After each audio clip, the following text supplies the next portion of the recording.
I was been raised in the same country that most of us have been raised in, and taught that one of the greatest virtues that we have as Americans is to be independent, self-sufficient people.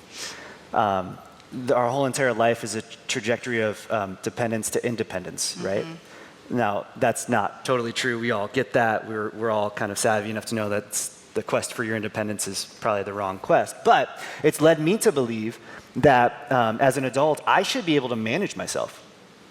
I should be able, in moments of anxiety or depression, I should be able to think and pray my way out of it myself. I should be able to, as an adult, untangle the knots of my life on my own. That's part of what it means for me to be a healthy person. I should be able to regulate myself.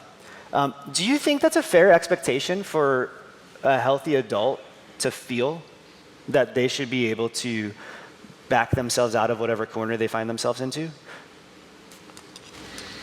I think it's a natural thing to think. I don't think it's how we're designed. I really believe we are created to be relational beings. That's part of why we're in the field that we are, because it's so focused on relationship. And there's just so much value, I think, in taking that risk of being vulnerable with another person and sharing those parts of yourself that are far more tender. In the long run, it creates greater intimacy, greater connection, and there's so many positive benefits that come out of it. I can understand where a person would fear, boy, if I share this, people are going to think less of me, I'm going to feel judged, I'm going to feel looked down upon, like I don't have good game. And so I think it's a natural kind of thing, but I don't think it's the way we're designed to roll. So is there like a threshold at like which you hit this moment, you should pick up the phone and make a call? Like, what would you say to the person who's wondering? I know so many of us wonder, like, maybe I'll just go to Google first and see if I can, WebMD my way out of this. When do I call? I think if you're thinking, should I call, you should call. Yeah. For sure. I think that's your first sign.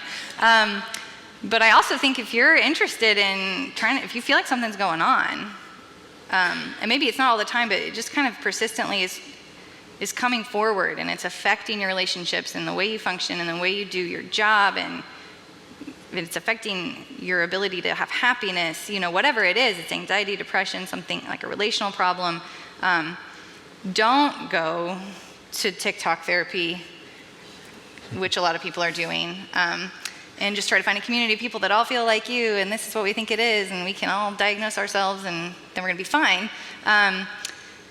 Go talk to someone you trust first. I love the Herndons up here kind of being that first person for each other, of, hey, I think you should talk to someone. So if people are saying that to you, listen. Have the ability to receive that. That's a loving thing that someone's saying to you. They might not say it with a loving tone all the time, but they love you. And then, there's so many resources to be able to plug yourself into an initial consultation or conversation with somebody. But if you're wondering, then yes, I see a therapist. I am a therapist and I have a therapist. There are things I can't metabolize on my own as a part of my own healing journey, things I've been through, things that are part of a really hard thing I went through, but also as we peel it back, it's like, I've been in a really broken world for a really long time, and I'm a human, and the world's affected how I view myself, and that is something I want to see clearly. I want to be integrated in who I am, and so I sit with someone and we talk about it and we explore it, and it's been really helpful, and I'm not in a big crisis right now.